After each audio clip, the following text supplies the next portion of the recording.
ایک یہ کویسچن آیا تھا آفیئر کہ یہ جھینگا کھانا کیسا ہے؟ دیکھیں مسئلہ یہ ہے کہ فقہ حنفی کے روشنی میں سمندری جانوروں میں سے مچھلی کے علاوہ تمام چیزیں ممنوع ہوتی ہیں۔ امام شافعی رحمۃ اللہ علیہ کے نزدیک تمام سی فوڈ جائز ہے۔ چنانچہ اب مچھلی کسے کہیں گے اس کے بارے میں اچھی طرح یاد رکھیں کہ جو مچھیرے ہوتے ہیں وہ جس کو مچھلی قرار دیں وہ مچھلی ہے، یا کسی ملک میں یا شہر میں عرف ہے کہ اس کو مچھلی کہا جاتا ہے کہ جی یہ مچھلی ہے تو وہ مچھلی ہے۔ اس میں یہ نہیں ہوتا کہ گل پھڑے ہونے چاہیے، اس کے پر ہونے چاہیے، اس کے فلاں چیز ہونی چاہیے، اصل یہ ہے کہ اس کو مچھلی کہا جاتا ہو۔ چنانچہ اب اس میں فقہا کا اختلاف ہوا کہ جھینگا مچھلی میں ہے یا کیڑوں میں شمار ہوگا۔ جنہوں نے اس کو مچھلی کہا وہ کہتے ہیں اس کا کھانا جائز ہے، اور جو کہتے ہیں یہ کیڑے کی فیملی سے ہے وہ یہ کہتے ہیں کہ اس کا کھانا شرعاً فقہ حنفی کی روشنی میں ناجائز ہے۔ اور جب اختلافی مسئلہ ہو جائے تو حتی الامکان بہتر یہ ہوتا ہے کہ نہ کھایا جائے، لیکن اگر کوئی اس کو کھائے گا تو ہم اسے یہ نہیں کہیں گے کہ تم حرام کام کر رہے ہو، اس لیے کہ جھینگوں کو بھی بہت ساری جگہوں پر یہ جھینگا مچھی دیکھیں آپ مشہور ہوتا ہے، مچھیرے آتے ہیں نا بیچنے کے لیے، جھینگا مچھی آواز لگا رہے ہوتے ہیں، تو مچھیروں کے عرف میں ہی بعض اوقات اس کو مچھلی قرار دیتے ہیں اور بعض جگہ اس کو مچھلی کہتے بھی ہیں۔ تو خلاصہ کلام یہ ہے کہ جب فقہا نے بعض نے اس کے جواز کا حکم بھی دیا ہے تو کوئی کھا رہا ہو تو ہم اس کو نہیں کہیں گے کہ آپ حرام کھا رہے ہیں، خود اگر آپ احتیاط کرنا چاہیں تو بہت اچھا ہے، نہ کیجئے، کوئی حرج نہیں ہے، نہ کھائیے۔ ایک یہ کویسچن کیا تھا اوجڑی کھانے کی کیا شرعی حیثیت ہے؟ دیکھیں مسئلہ یہ ہے کہ نبی کریم صلی اللہ علیہ وسلم نے ایک ذبیحہ کے 7 اعضاء کو کھانا منع فرمایا ہے، اور ان 7 اعضاء میں اوجڑی کا ذکر نہیں فرمایا، لیکن فقہا نے دیکھا کہ جن 7 اعضاء کو سرکار نے منع کیا ہر ایک کے اندر ایک چیز مشترک ہے، اور وہ یہ کہ اس عضو کا کسی نہ کسی گندگی سے اتصال ہے، تو بس انہوں نے یہاں پر قیاس کر کے اوجڑی کو بھی منع کیا کہ 7 چیزیں تو نبی کریم صلی اللہ علیہ وسلم نے صراحتاً منع فرمائی، لیکن چونکہ اوجڑی کا ذکر تو نہیں ہے لیکن یہ بھی گندگی سے متصل ہوتی ہے، لہٰذا ہم اس کو بھی شامل کریں گے، لہٰذا فقہا نے پھر منع فرمایا کہ اوجڑی کھانا منع ہوگا۔ نبی کریم صلی اللہ علیہ وسلم نے جن 7 اعضاء کو کھانا منع فرمایا اس میں تو اوجڑی شامل نہیں تھی، لیکن چونکہ ان 7 اعضاء میں سے ہر ایک کا گندگی کے ساتھ اتصال نظر آیا تو پھر فقہا نے اسی علت کی بنا پر اوجڑی کو منع کیا۔ اب شرعی حکم یہ ہوتا ہے کہ جب قرآن کی نص قطعی سے کسی چیز کی حرمت ثابت ہوتی ہے تو ہم کہتے ہیں یہ حرام ہے، جب حدیث سے ثابت ہو تو ہم کہتے ہیں مکروہ تحریمی ہے، اور یقینی سی بات ہے کہ جب فقہا کے اجتہاد سے کسی چیز کی حرمت ثابت ہوگی تو ہم اس کو ذرا ہلکا حکم دیں گے، کیونکہ یہ حدیث سے ہلکا ہوتا ہے تو ہم کہیں گے یہ مکروہ تنزیہی ہے۔ اگرچہ بعض علماء نے ہمارے اس اوجڑی کو مکروہ تحریمی ہی لکھا ہے، اس کی وجہ غالباً پھر یہ ہے کہ انہوں نے قیاساً نہیں بلکہ دلالت النص سے ثابت فرمایا، اس سے پھر اس کا حکم قیاس سے قوی ہوتا ہے۔ لیکن یہاں ایک مسئلہ یہ ہے کہ اب اوجڑی بہت ہی زیادہ کھائی جا رہی ہے۔ میں خود لاہور میں دوران تعلیم طالب علمی وہاں رہا ہوں، اور وہاں میں نے دیکھا صبح ناشتے ہوتے ہیں، بڑے بڑے تھال لے کے بیٹھے ہوتے ہیں، اس میں اوجڑی بھی ہوتی ہے، اور 1 2 نہیں ہزاروں افراد ڈیلی کھا رہے ہوتے ہیں۔ اس کے علاوہ بھی میرا چونکہ میں ایک عوامی آدمی ہوں، میں کویسچنز کرتا رہتا ہوں، لوگوں سے معلوم ہوتا ہے کہ بہت سارے لوگ اپنے گھروں میں اوجڑیاں کھا رہے ہیں، تو یہ بہت زیادہ عام ہو چکی ہے۔ فقہا جس چیز کو قیاساً اجتہاداً منع فرمائیں، جب وہ لوگوں میں بہت زیادہ عام ہوتی ہے تو اکثر فقہا کا پھر یہی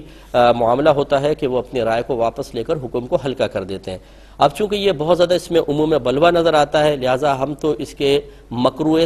تنزیہی ہونے کے قائل ہیں، یعنی ہم یہ کہتے ہیں کہ اوجڑی کھانا مناسب نہیں ہے، شریعت کو ناپسند ہے اتصال گندگی کی وجہ سے، لیکن اگر کوئی کھائے گا تو گناہ گار نہیں ہوگا۔ لیکن اگر کچھ حضرات مکروہ تحریمی والے قول پہ عمل پیرا ہونا چاہیں تو بالکل ہو سکتے ہیں، وہ کرنا چاہیں کر لیں، لیکن اکثر ہوتا یہی ہے، اور یہ ہی ایک مفتی کی شان ہوتی ہے اور صلاحیت افتاء رکھنے والے کی شان ہے کہ وہ صرف لوگوں کو سخت مسئلے نہ بتائے، بلکہ عرف کی تبدیلی، لوگوں کے عادات اطوار کی تبدیلی کی وجہ سے احکام میں تبدیلی لے کر آئے۔ اور میں بطور نظیر صرف سمجھانے کے لیے عرض کر دیتا ہوں کہ اعلی حضرت امام اہل سنت اسپرٹ کو ناپاک اور نجاست غلیظہ، پیشاب کی مثل ناپاک قرار دیتے تھے، لیکن جب آپ سے کویسچن ہوا کہ ایک رنگ باہر سے آیا جس کو پڑیا کا رنگ کہتے تھے، اس میں کنفرم وہ لوگوں نے کہا کہ جی اسپرٹ ملی ہوئی ہے اور اب لوگ اس سے کپڑے رنگ رہے ہیں، تو اس کے بارے میں کیا حکم شرع ہوگا؟ تو وہ اعلی حضرت کے جو اسپرٹ کو پیشاب کی مثل نجاست غلیظہ اور ناپاک قرار دیتے تھے، آپ نے اس کے بارے میں جواز کا حکم دیا، اور بنیاد بنایا عموم بلوا کو، کہ آپ نے فرمایا کہ اگرچہ ہمارے نزدیک ایسا حکم ہے لیکن اب چونکہ ہم نے سنا ہے کہ زیادہ یہ عام ہے، اس میں عموم بلوا ہے، لہٰذا فقیر یہ پسند نہیں کرتا کہ اپنی ذاتی رائے سے کثیر مسلمانوں کو گناہ گار قرار دے اور ان کی نمازوں کی بربادی کا سامان کرے، لہذا نظر فقیر میں حکم جواز ہے۔ الفاظ تھوڑے آگے پیچھے ہوں گے لیکن مفہوم اور مقصود یہی ہے۔ اب دیکھیں پڑیا کے رنگ کو یہ تو نہیں کہ سارے کے سارے علماء اس سے رنگنا شروع ہو گئے تھے، عوام میں وہ چیز عام ہوئی تھی، اور جب کوئی چیز عوام میں عام ہو جائے، ان کی عادت میں شامل ہو جائے تو عادت چھڑوانے میں بہت حرج ہے اور شریعت حرج کو اٹھاتی ہے۔ لہٰذا مکروہ تنزیہی کا قول ہمارے نزدیک جو بھی مطلب اسباب ستہ جو مسا حکم کے تبدیلی کے اسباب ہوتے ہیں ان پہ نگاہ رکھنے والا ہوگا، انشاءاللہ وہ اس دور کے اعتبار سے یہی فیصلہ کرے گا۔ اگرچہ بہت سارے ایسے مفتیان کرام موجود ہیں ان پہ کوئی طنز نہیں ہے، کوئی اٹیک نہیں ہے، کہ جو اسباب ستہ پہ نہ دسترس رکھتے ہیں، نہ ان کو یہ معلوم ہے کہ یہ اسباب ستہ کہاں کہاں اس وقت ان کی وجہ سے تبدیلیاں نظر آ رہی ہیں، بس وہ جیسا کتابوں میں لکھا ہوتا ہے ویسے آگے بیان کرنے کو کافی سمجھتے ہیں۔ بلکہ ہم جیسے اگر کوئی فرد ہے جو ان چیزوں پہ نگاہ رکھ کر اور مزاج شرع کو بنیاد بنا کر کوئی رعایت دینے بھی لگے تو وہ ہم پر اٹیک کرنا شروع کر دیتے ہیں۔ ان سے ایسے کسی فرد سے گزارش ہے کہ میں ایک طالب علم کی حیثیت سے اور آپ ایک عالم کی حیثیت سے تشریف فرما ہوئیے گا اور میرے کچھ بچکانہ سوالات کے جوابات دے دیں تو فقیر مطلب ساری زندگی آپ کا احسان مانے گا۔ ایسے حضرات سے میری گزارش ہے مجھے تھوڑا سا موقع دے دیا جائے، تو مجھے امید ہے اللہ کی رحمت سے کہ جب گفتگو ہوگی تو معلوم ہو جائے گا کہ کون صحیح کہہ رہا ہے اور کون غلط کہہ رہا ہے۔ لیکن اس کے باوجود میں پھر وہی عرض کرتا ہوں کہ اگر کوئی بزرگان دین کی کوئی بات لکھی ہوئی ہے اس کو بے عینی ہی کوڈ کرتا ہے، اس فرق کو محسوس کیے بغیر کہ اب معاشرہ زمانہ بدل گیا ہے، لوگوں کی عادات اطوار، ان کی کیفیات، رسم و رواج، عرف تبدیل ہو چکا ہے، تو پھر ہم اس پہ بھی تانہ زنی نہیں کرتے ہیں۔ لیکن یہ ہم ضرور گزارش کرتے ہیں کہ جب ہم کوئی بات بیان کریں یا تو آپ آ کے گفتگو کریں کہ بھئی آپ نے غلط بات بولی ہے، شریعت کے خلاف ہے، قرآن کے خلاف ہے، اصول شرع کے خلاف ہے۔ یہ تو میرے خیال میں نہ کوئی ہمت کرتا ہے نہ وقت نکالنے کے لیے تیار ہے۔ کوئی میں ایسا تو نہیں ہوں کہ مجھ سے کوئی ڈرا جائے گا۔ کہنے کا مطلب یہ ہے کہ یا تو بعض تو ہمت نہیں کر پاتے اور بعض وقت نکالنے کے لیے تیار نہیں ہے، لیکن طنز کرنے کے لیے اور پبلکلی اس طرح کے مسائل کو ڈسکس کر کے کسی پر اٹیک کرنے کے لیے تیار ہے، حالانکہ یہ بہت بڑا گناہ ہے اور یہ بہت ہی غلط چیز ہے۔ اس لیے ہماری گزارش یہ ہے کہ یا پہلے ان تمام اسباب